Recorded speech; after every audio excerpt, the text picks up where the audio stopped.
Court తీర్పు తర్వాత madam చూసినట్లయితే ప్రణయ్ తల్లిదండ్రుల్ని, ప్రణయ్ బ్రదర్ని వీళ్ళందరినీ ఇంటర్వ్యూ ఇవ్వటం చూసాము. అట్లానే సమాధి దగ్గరికి వెళ్ళి నివాళులు అర్పించడం చూసాము. అమృత ఎక్కడ కనిపించినట్లు దాఖలాలు కూడా లేవు. పైపెచ్చు అసలు ఈ ఫ్యామిలీతో కలిసి ఉండకుండా మదర్తోనే కలిసి ఉంటున్నట్లు వార్తలు వస్తున్నాయి. అవును, మదర్తోనే కలిసి ఉంటుంది. అయితే నాకు తెలిసి సిటీలో ఉంటుంది, తను హైదరాబాద్లో ఉంటుంది. మరి తనకి జీవనోపాధి కావాలి కదా, వాళ్ళ అమ్మ వస్తుంది, వాళ్ళ అమ్మ తనతో కలిసి ఉంటుంది అనే నమ్మకం మొదట్లో లేదు కదా. అందుకని తను ఒక యూట్యూబ్ ఛానల్ పెట్టుకొని, తను ఒక బోటిక్ కూడా పెట్టుకుని ఆన్లైన్ మార్కెటింగ్ కాస్ట్యూమ్స్ బిజినెస్ చేసుకుంటుంది. తన కొడుకుని తను చదివించుకుంటుంది, ఎవరి మీద డిపెండ్ కాకుండా. ఈలోపు వాళ్ళ అమ్మ కూడా ఏం ఆలోచించుకుందో, నేను ఎందుకు నా కూతురికి మనవడికి దూరంగా ఉండాలి అని వాళ్ళ అమ్మ కూడా వచ్చి ఆ అమ్మాయితోనే ఉండటం మొదలెట్టింది. ఏది ఏమైనా సరే ఒక నెల క్రితం అనుకుంటా ఆ పిల్లాడిది నిహాన్ది బర్త్డే చేశారు. ఆ బర్త్డేకి వాళ్ళ అమ్మా నాన్న కూడా, ప్రణయ్ వాళ్ళ అమ్మా నాన్న కూడా వచ్చారు. అందరూ హ్యాపీగా ఉన్నారు. వాళ్ళ బ్రదర్ కూడా వచ్చాడు. ఎవరు, ప్రణయ్ వాళ్ళ బ్రదరు. అంటే కలిసి ఉండకపోయినా కానీ కాంటాక్ట్లోనే ఉంది. ఏది ఏమైనా సరే ఇక్కడ ఆ తల్లిదండ్రులకి కొడుకు లేని లోటు, అమృతకి భర్త లేని లోటు, ఈ పిల్లవాడికి తండ్రి లేని లోటు ఎవ్వరూ తీర్చలేరు. ఇదైతే వాస్తవం. డబ్బులు ఎన్నైనా ఉండొచ్చు. మరి ఇకపోతే మీరు శ్రవణ్ కూతురు గురించి మాట్లాడారు. మరి అమృత ఒక బాయ్ ఫ్రెండ్తో తిరుగుతుంది అని చెప్పి శ్రవణ్ అమృతను కొట్టాడు. అమృతే చెప్పింది ఆ సంగతి. మరి అప్పుడు చెప్పపోయారా మీరు? నువ్వు కూడా పెద్ద అమ్మాయివిగా, అమృత కంటే పెద్ద అమ్మాయిలానే కనిపిస్తుంది ఆ అమ్మాయి, శ్రవణ్ కూతురు. నీకెందుకు నాన్న, వాళ్ళ అమ్మాయి వాళ్ళ ఇష్టం, ఇదంతా అమృత వల్లే జరిగింది అని అంటుంది తప్పితే, అసలు అన్నయ్య కూతురు ప్రేమ వివాహం చేసుకుంటే మా నాన్నకి ఎందుకు అనే మాట ఆ రోజు ఎందుకు రాలేదు? ఇవాళ ఎందుకు మాట్లాడుతున్నాడు? శిక్ష పడేసరికి మీకు నొప్పి వచ్చిందా? ఇంకా కనీసం ఇక్కడ యావజ్జీవ శిక్ష, వాళ్ళు కనీసం జైల్లో అయినా ఉన్నారు. మీరు అప్పుడప్పుడు వెళ్ళి ములాఖత్కి వెళ్ళి మీ నాన్నను మీరు చూసుకోవచ్చు. మరి ఆ చిన్న బాబుకి తండ్రిని లేకుండా చేశారుగా. అసలు మీ నాన్న ఆ రోజు చేయాల్సింది ఏంటి? వాళ్ళ నాన్న ఏదన్నా, అమృత వాళ్ళ నాన్న మారుతిరావు ఆవేశపడుతుంటే పక్కనున్న నువ్వు సర్ది చెప్పాల్సింది పోయి, ఈ కుట్రలో భాగస్వామ్యం, నీకు ఇష్టం ఉన్నా నీకు ఇష్టం లేకపోయినా, నువ్వు ఒప్పుకున్నా ఒప్పుకోకపోయినా ఈ కుట్రలో భాగస్వామ్యం ఉంది కాబట్టే పోలీసులు ఎస్టాబ్లిష్ చేయగలిగారు. లేని సాక్ష్యాలు ఎట్లా పుట్టిస్తారు పోలీసులు? అందుకని చెప్పి ఉన్నదే ఇది, మీ నాన్న చేసిందే ఇది. ఆ రోజు మీ నాన్నకు ఉండాలి బుద్ధి. వెళ్ళండి, అప్పుడప్పుడు 15 రోజులకోసారో నెల రోజులకోసారో ములాఖత్ ఉంటుంది, వెళ్ళి మీ నాన్న చూసుకోండి జైల్లో. ఎవరు వద్దంటారు?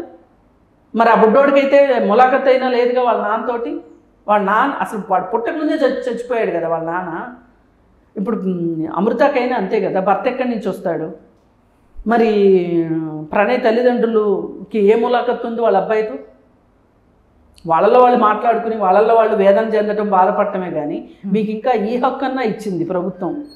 సంతోషించండి. అందరికీ కలిపి ఉరిశిక్ష వేస్తే అప్పుడు తెలిసేది మీకు బాధ ఏంటో. ఒక మనిషి పోతే, అసలు ఈ లోకంలో నుంచే పోతే ఈ బాధ ఎట్లుంటుందో మీకు అప్పుడు తెలిసేది. అందుకే దయచేసి ఎవరైనా బాబాయిల హోదాలో మీరేదో పరువులు మర్యాదలు కాపాడటం కోసం ఆడపిల్లల్ని, ఎంతో కొంత వల్నరబుల్గా ఉంటారు, నిస్సహాయ పరిస్థితుల్లోనే ఉంటారు ఆడపిల్లలు. ఆ పరిస్థితుల్లో ఉన్న పిల్లల్ని కొట్టడం గొప్ప కాదు, అది హీరోయిజం కాదు, అది పెద్ద మగతనం అనిపించుకోదు. ఏదైనా ఇదే పని ఒక అబ్బాయి చేస్తుంటే మీ ఫ్యామిలీలో, అబ్బాయిని అయితే ఇంత ఎదుర్కొంటారా మీరు?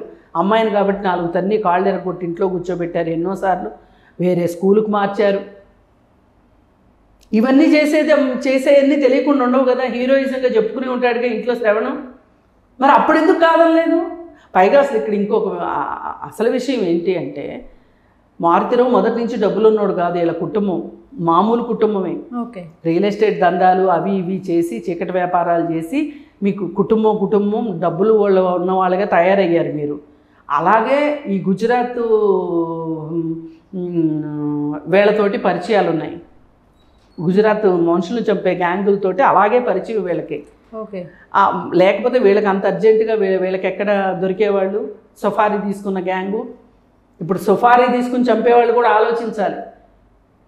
వాళ్ళెవరమ్మాయో పెళ్లి చేసుకుంటే నేను చంపటం ఏంటి? ఇప్పుడు అతని కుటుంబం అనాథ అయిపోయిందిగా. అవును, అతనికే కదా మేడం ఉరిశిక్ష విధించారు. అందుకని మీకు ఊరికే డబ్బులు రాలేదు, ఈరోజు ఈ సంపదలు రాలేదు, మీరు తిరుగుతున్న కార్లు, మీరు ఉంటున్న ఇళ్ళు, మీకేమి కష్టపడి చెమటోడ్చి లేకపోతే తరతరాలుగా వచ్చిన ఆస్తులు కాదమ్మా మీకు. మీ నాన్న మీ పెదనాన్న కలిసి ఈ విధంగా సంపాదిస్తేనే మీకు ఆస్తులు వచ్చినాయి. ఈ ఆస్తులు చూసుకుని మీకు వీళ్ళు కింద కులం వాళ్ళు అట్టడు కులం వాళ్ళు అని చెప్పి మీకు మీరు ఊహించేసేసుకుని అనేసేసుకుని మీరు చంపాలనుకున్నారు. ఏమైంది? ఇప్పుడు మీరు తీసుకున్న గోతులో మీరే పడ్డారు. ఇది జరిగింది. అందుకని ఎవరైనా దయచేసి బాబాయిల హోదాలో ఆడపిల్లలకు బాడీగార్డులుగా వ్యవహరించటం, ఆడపిల్లల స్వేచ్ఛా స్వాతంత్రాలను హరించే వాళ్ళుగా తయారవటము ఇలా చేయాల్సిన అవసరం లేదు. ఆ పిల్ల ఇష్టపడింది, తప్పైతే ఆ అమ్మాయి ఎంపిక తప్పైతే వెనక్కి తిరిగి వస్తే ఆదరించండి, లేకపోతే లేదు, వదిలేయండి వాళ్ళని. మాకు పుట్టలేదనుకోండి, మాకు సంబంధం లేదనుకోండి, అలా మీరు ఉండుంటే కనుక మీకే సానుభూతి వచ్చేదేమో. ఈ పిల్ల ఇలా చేసుకుని వెళ్ళిపోయింది పాపం, అల్లారు ముద్దుగా పెంచిన పిల్లని పిల్ల అంత ఇదిగా ప్రేమిస్తే ఇలా చేసింది అని ఆ పిల్లని అనుకునేవాళ్ళేమో. ఏది ఏమైనా సరే ఈ కుల దురహంకార హత్యలు మట్టుకు ఖండించాల్సిందే ఎవరైనా సరే. ఇలాంటి శిక్షలు ఇన్ని సంవత్సరాలు కాకోకుండా సంవత్సరంలోపే ఫాస్ట్ ట్రాక్ కోర్టులు పెట్టి ఫాస్ట్ ట్రాక్ కోర్టుల్లో ఆ పోలీసులకు ఇంకా వేరే పని ఉండటానికి వీల్లేదు. ఈ కుల దురహంకార హత్యల్ని డీల్ చేయడమే వాళ్ళ పని అన్నట్లు ఉంటే కనుక త్వరగా శిక్షలు పడతాయి. శిక్షలు అవగాహన సమాజంలో అవగాహన తీసుకొచ్చేది. అందుకని దయచేసి ఇంకా కొంతమంది ఇప్పుడు ఇప్పటికీ ఈరోజు తీర్పు వచ్చిన రోజు కూడా అమృతని ఇష్టం వచ్చినట్టు తిట్టేవాళ్ళు తిడుతున్నారు. ఈ మధ్యకాలంలో కూడా ఎంతో ట్రోలింగ్కి గురైంది అమృత. ఒక రకంగా తన జీవితంలో నష్టపోయి కూడా తను తండ్రిని మింగింది. నా తండ్రికి ఉరిశిక్ష వెయ్యాలి అని చెప్పి ఆ రోజు మాట్లాడిన దానికి నిన్నుగన్న తండ్రినేనా నువ్వు ఇలా చేసేది, నువ్వు ఇలా మాట్లాడేది, నీ తండ్రి నిన్ను ఎంత ముద్దుగా పెంచాడు అది ఇది అని మాట్లాడితే ఆ అమ్మాయి ఏదో అందని చెప్పి తెలిసి తెలియక మాట్లాడిన మాటల్ని ట్రోల్ చేసి అమృత లాంటి కూతురు ఉంటే కూతురుని చంపేయాల్సిందే అని మాట్లాడిన పెద్ద మనుషులు చాలామంది ఉన్నారు. ఏది ఏమైనప్పటికీ కూడా అమృతకి ఈరోజు అలాగే ప్రణయ్ తల్లిదండ్రులకి న్యాయం జరిగింది అని అనుకుంటున్నాము. అలాగే ఈ కుల దురహంకార హత్యలు చేయాలనుకునే వాళ్ళకి మట్టుకు కొంచెం వెన్నులో చలిబుట్టేలాగా ఈ తీర్పు ఉంది అని అనుకుంటున్నాము. ఇలా మట్టుకు ఎవరు చేయకండి. రైట్. ప్రేమ కోసం బతకండి అంతే.